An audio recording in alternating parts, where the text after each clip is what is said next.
தமிழகத்தின் நல்வாழ்வு மற்றும் சிறந்த தலைமைத்துவத்திற்கான ஜெபம்.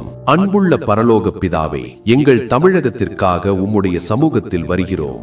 எங்கள் மாநிலத்தை ஆளுகின்ற மற்றும் ஆளப்போகின்ற தலைவர்களை உம்முடைய கரங்களில் ஒப்படைக்கிறோம்.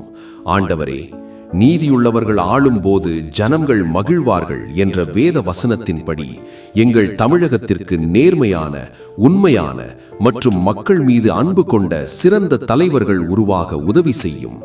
மக்கள் மனதில் ஒரு பெரிய மாற்றத்தையும் எழுச்சியையும் தாரும். குறிப்பாக திரையுலகிலிருந்து அரசியலுக்கு வந்துள்ள விஜய் அவர்கள் உட்பட மக்கள் நலனுக்காக உழைக்க விரும்பும் ஒவ்வொருவருக்கும் உம்முடைய ஞானத்தையும் நல் வழிகாட்டுதலையும் தந்தருளும். எங்கள் தேசத்தில் அமைதி நிலவவும், ஏழை எளிய மக்களின் வாழ்வு மேம்படவும், நீதி நிலைநாட்டப்படவும் கிருபை செய்யும்.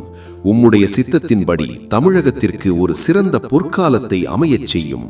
இயேசு கிறிஸ்துவின் நாமத்தில் வேண்டுகிறோம் நல்ல பிதாவே, ஆமேன்.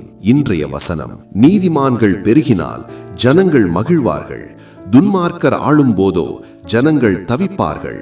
நீதிமொழிகள் 29வது அதிகாரம் 2வது வசனம். அரசியல் முடிவுகள் மக்களின் வாக்குகளாலும் ஜனநாயக செயல்முறைகளாலும் தீர்மானிக்கப்படுகின்றன. நல்ல தலைமை, நீதியும் சமாதானமும் நிலைக்க வேண்டும் என்று ஜெபிப்பது நமது கடமை. தவறாமல் வாக்களியுங்கள். கர்த்தர் உங்களை ஆசீர்வதிப்பாராக.